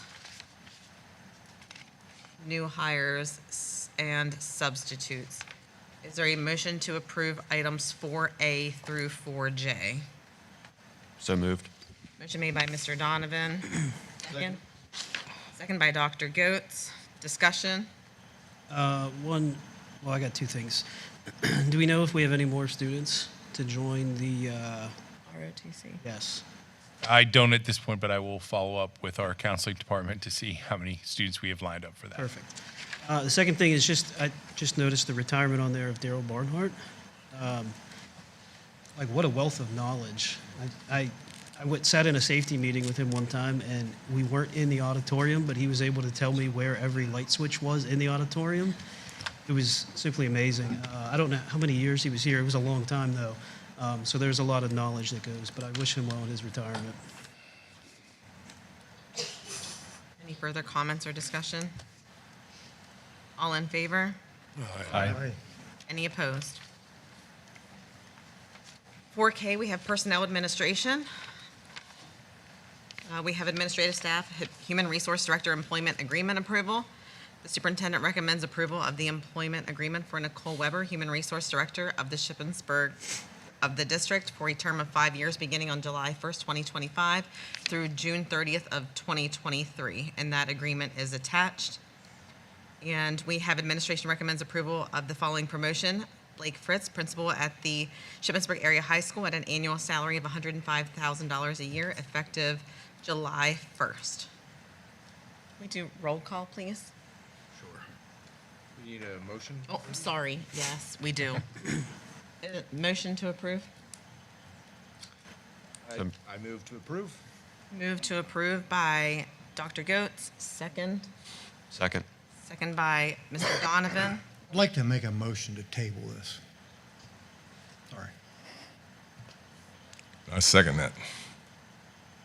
So Mr. Noggle has made a motion to table, and second by Mr. Scott.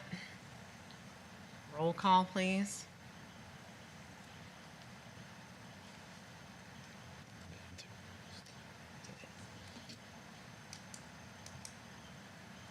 So there was already first and second on this one.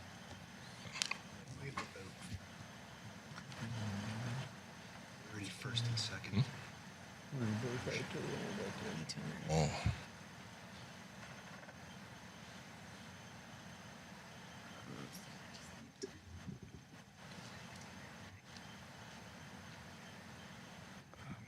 Not entirely sure. So you're saying because of the other second. For this item. Is it the table? Vote on the motion table. Yeah, that's what we did. Confused me. Me too. It's a roll call. This is for tabling the items, which would be both of them. Okay. All right. Mr. Mike Carey. We split those out, or are they all in one package? Together. It's Okay. together now, but, I mean, so the motion is to table the two. We could conceivably entertain a motion afterwards to split them, take one Okay. of them off the table, but right now the motion is to table those two items together. So the vote is yes, table, no, don't table. Yes, table. Mr. Kressler. Again, just to be clear, saying yes means we want to table this? Okay, then that's a no. Dr. Goetz. No. Dr. Lyman. No. Mr. Noggle.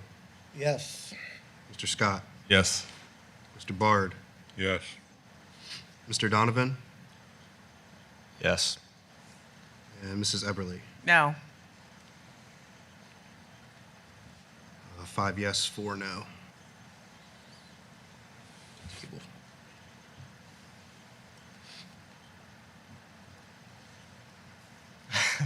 You're leaving it to me. I sort of feel like others should take this responsibility.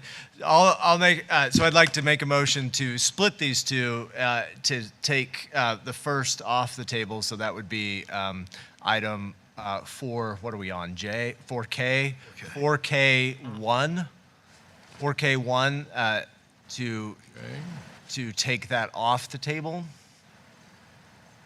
So my motion is to take that off the table. Is there a second? A second. Second by Mr. Noggle. Roll call, please. You don't. Well, excuse me. What are we voting for? We are voting to take Mrs. Weber's contract off of the table and vote on that. Vote on that or not? Okay. Roll call. Dr. Goetz. Yes. Dr. Lyman. Yes. Mr. Noggle. Yes. Mr. Scott. Yes. Mr. Bard. Yes. Mr. Carey. Yes. Mr. Kressler. Yes. Mr. Donovan. Yes. And Mrs. Eberly. Yes. Yes, 0. All right, so that's off the table. Now I think we need a second motion then. So a motion to approve item 4K1. And I will make that motion. And is there a second to that? Second. Second by Mr. Donovan. Man, we vote. Roll call. Let me see if I get this straight. We are now on, We're voting to approve the contract for our HR director. okay. Gotcha. Okay. Mr. Kressler. Yes. Dr. Goetz. Yes. Dr. Lyman. Yes. Mr. Noggle. Yes. Mr. Scott. Yes. Mr. Bard. Yes. Mr. Carey. Yes. Mr. Donovan. Yes. And Mrs. Eberly. Yes. I guess 0 no. Any other motions?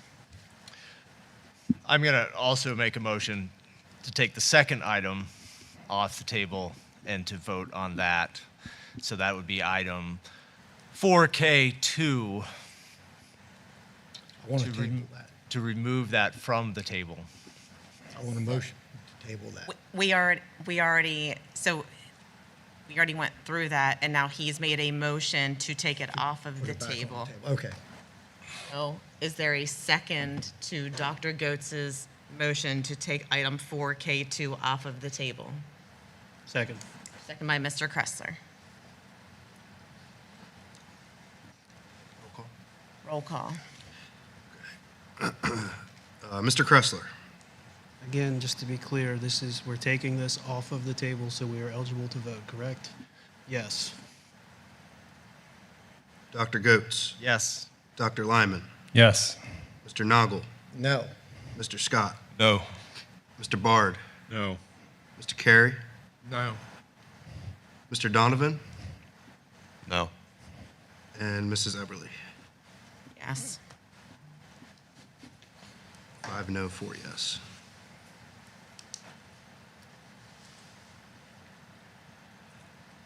Action agenda item 5A, the job description update for the registered behavior technician. Administration recommends approval of the updated job description for the registered behavior technician position. Is there a motion to approve?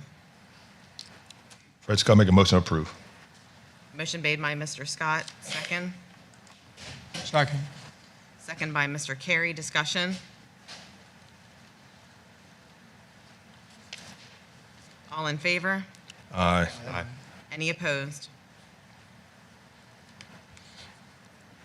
5B, the Franklin County Career and Technology Center Joint Operating Committee met on April 24th and approved the attached 25-26 operating budget. Shippensburg Area School District is responsible for $883,000 of the general operating expenditures.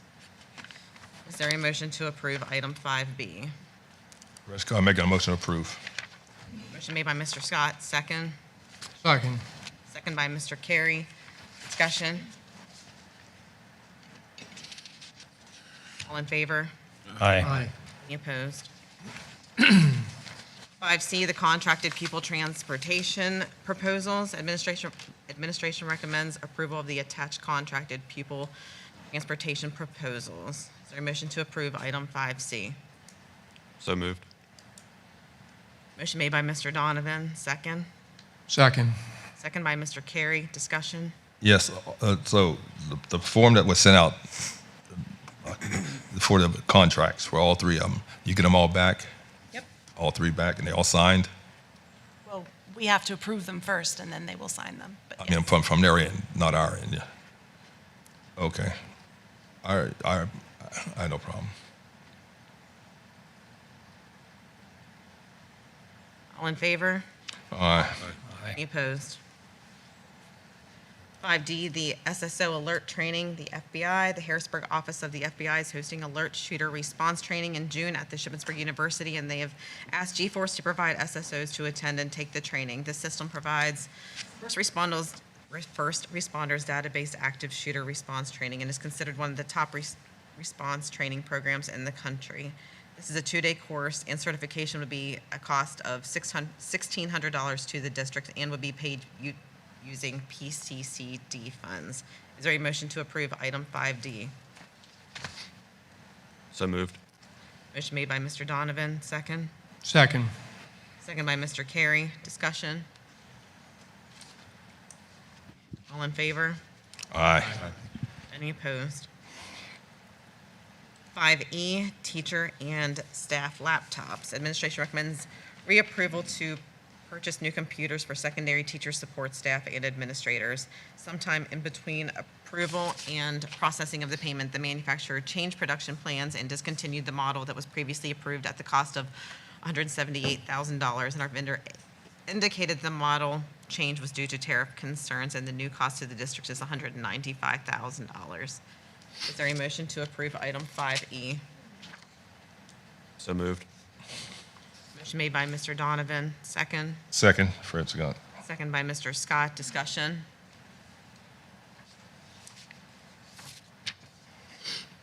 All in favor? Aye. Any opposed? 5F, the high school, middle school furniture quote. This is the one that the agenda was amended with the new cost of the furniture of the $140,365 that will be paid out of soft costs for the project. Is there a motion to approve item 5F? Fred Scott, make a motion to approve. Motion by Mr. Scott, second. Second. Second by Mr. Carey. Discussion? All in favor? Aye. Any opposed? Item 5G, the stadium play clock installation. Administration recommends approval of the attached change order for the stadium play clock installation. The $1,477 will be paid from the construction budget. Is there a motion to approve? So moved. Motion made by Mr. Carey, second. Second, Fred Scott. Second by Mr. Scott. Discussion? All in favor? Aye. Any opposed? 5H, the exterior lighting enhancements. Administration is requesting approval to advertise for RFPs to enhance exterior lighting at James Bird. Nancy Grayson says the operations building and the barn. The project will be paid for using PCCD grant money. Is there a motion to approve item 5H? So moved. Motion by Mr. Carey, second. Fred Scott seconds. Second by Mr. Scott. Discussion? All in favor? Aye. Any opposed? I'm just going to read through the subtitles for the discussion agenda. If you have any questions, feel free to stop me. 6A, we have the special ed coach job description. 6B, we have the agreement with Marquis School Special Education. 6C, the Yellow Breeches Educational Center. 6D, the A. Huber Agreement for Consulting Services for the 25-26 school year. 6E is the authorized signatures for district funds. 6F, the appointment of financial advisors and bond counsel. 6G, the agreement with government software services for the 25-26 school year. 6H is the operations and maintenance renewal agreements. 6I is the new phone system. Which brings, any questions, comments on any of those? Clarity? Next up is citizens' comments regarding non-agenda items. Ms. Morales.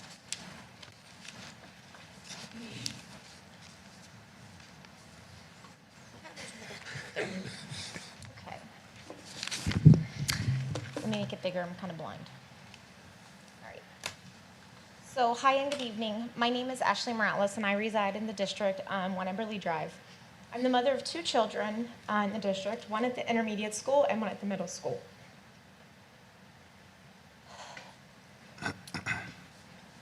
Tonight, I'd like to thank Mr. DeShong for a lesson that he taught on March 31st to the 8th grade health class.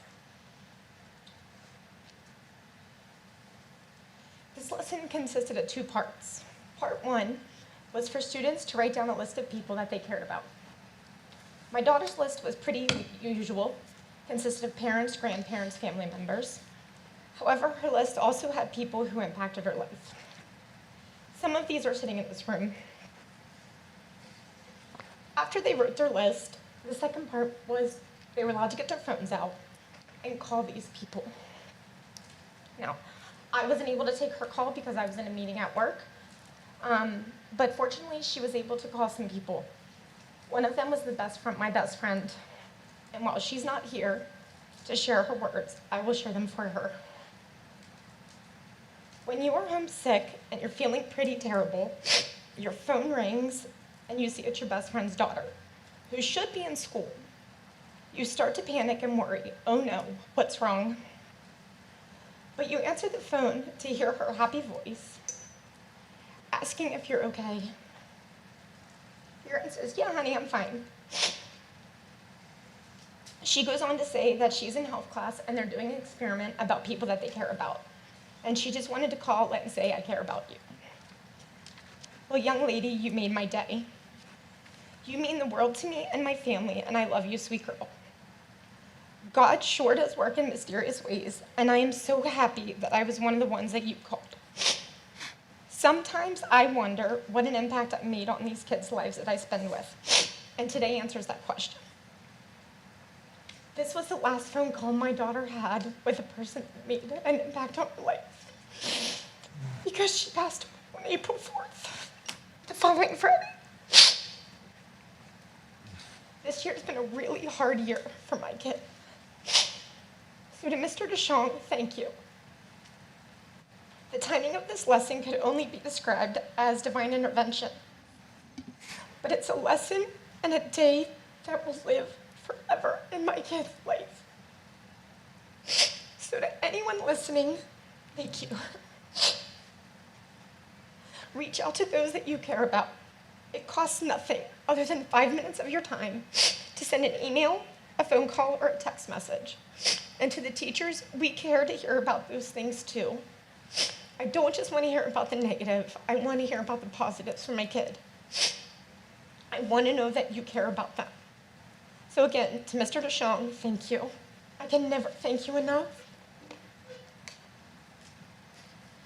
Thank you so much, Ashley, for sharing that story. Thank you. And thank you to Mr. DeShong.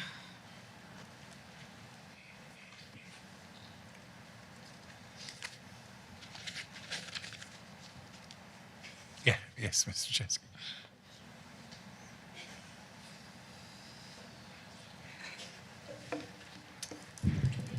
Me again.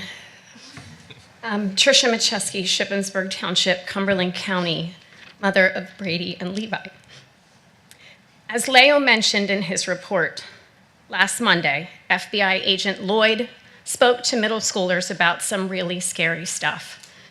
I was able to give a brief introduction to the 7th grade class, and then again to Levi's 8th grade class. When I stood at that podium and looked out over Levi's class, I saw his friends, kids from his football team, kids from his Sunday school class, boys who had slept on my couch, teachers who were supposed to have him in their classes this year. It was by far the toughest audience yet, because my son should have been in it, and he wasn't. I told his peers how lucky they were to be sitting in that room, hearing that presentation. I told him it was a privilege that Levi didn't get. On Monday, they all got to hear things I wish Levi had heard. You could have heard a pin drop in that room while Agent Lloyd was presenting. Those kids lost a classmate and a friend to social media harm. I imagine they're scared. They want to know how to stay safe. Parents were told in advance that their children would be attending the assembly. They were given the choice to opt their student out. Not one single parent did. To me, that says parents absolutely know that their children need education on the topic of online safety. They aren't here commenting, though. It wasn't their son that was taken. It was mine. Their kids are still here. Last Thursday, a district-wide superintendent letter was sent out about a dangerous TikTok trend. I'm glad the district saw the threat and warned parents. That letter could save a life. In the letter, it says, "The safety of our students and staff is our highest priority." The letter went on to say, "I strongly encourage all families to speak openly with their children about the very real dangers of these trends. It's important that we work together to foster a school environment where safety, responsibility, and good decision-making are valued above all." What does it mean to work together? What is the school's role in terms of our children's safety? Assemblies, teacher in-service, parent info sessions, they're all good. How will you reinforce this message to the students? A lesson here and there is not enough. They need to hear it over and over and over. They need tools and practice and real conversation. I'm glad I came for the committee of the whole portion of today's meeting. I am thrilled to hear about policy 815.1. That is a good step. I'd like to end with a request. I come to each meeting. I comment. I plead for education to keep our kids safe. I would respectfully like to ask for a response. It doesn't have to be tonight. I have a phone, I have an email address, and I have a front porch. I'd appreciate hearing from someone. I don't think it's too much to ask to be kept in the loop. Do you plan to integrate online safety and digital citizenship into the core curriculum for children grades K through 12? If so, when? If not, why? For the record, in terms of threats like the one from TikTok, your district was made aware of the growing threat of sextortion on January 3rd. As a parent in this district, I have yet to receive any information about that. And I can speak from life experience. Sextortion is also quite dangerous and quite destructive. Thank you. Thank you for your comments. Board comments, Mr. Noggle. None. Dr. Lyman. Yeah.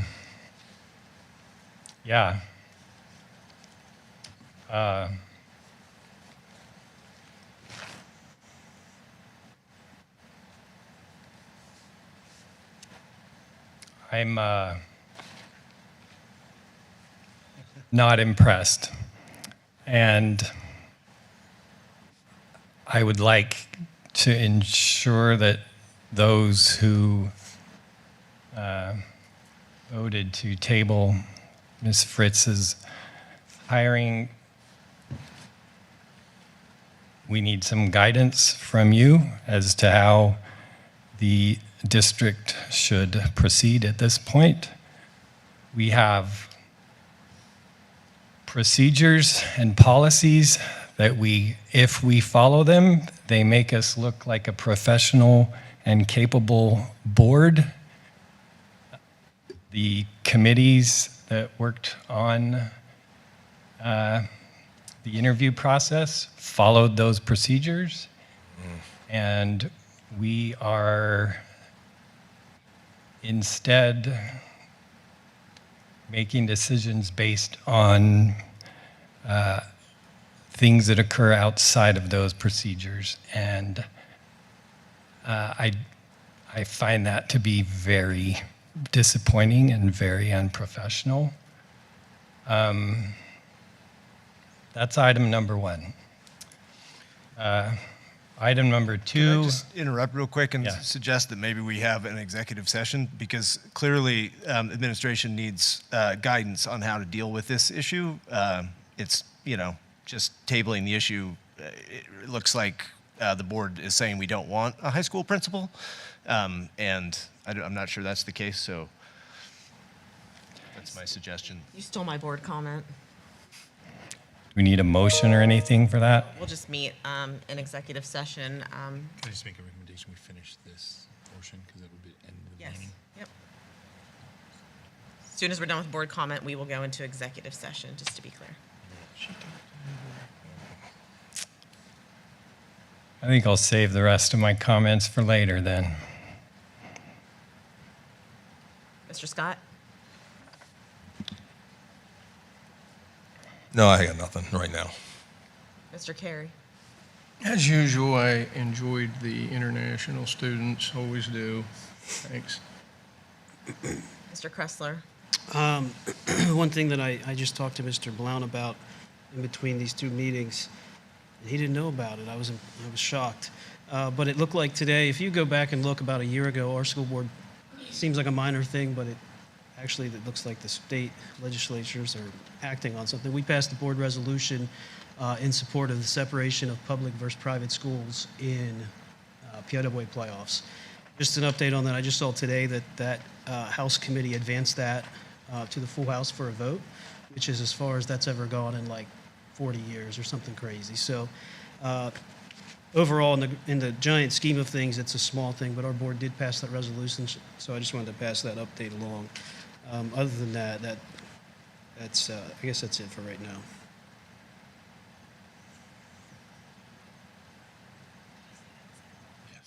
Mr. Bard? None. Dr. Goetz? No comments. Mr. Donovan?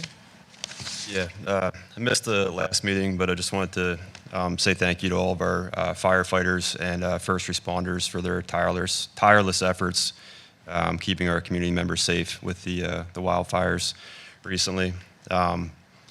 Also, got to be a part of 2 different field trips this past week and a half.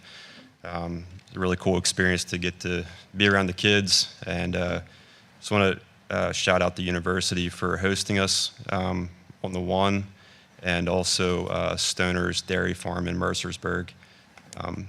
We got a great group of kindergarten teachers as well, so it was good to be along for that experience. That's it. Just want to comment on prom last weekend.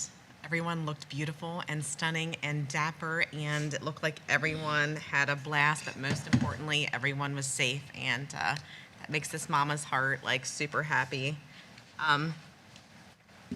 Sometimes our board meetings are, well, on full display, a little dysfunctional.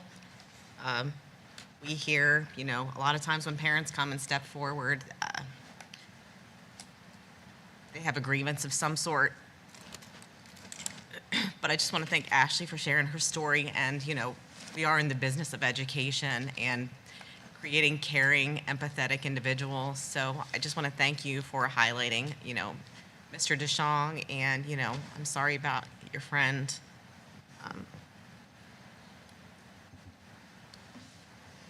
That's all I have. I'm sorry. Finish with date savers. Date savers, May 22nd, we have the Facilities Committee. May 27th, Budget and Finance. May 26th is Memorial Day, so there's no school district is closed. June 3rd is the commencement ceremony, and June 4th is the last day of school.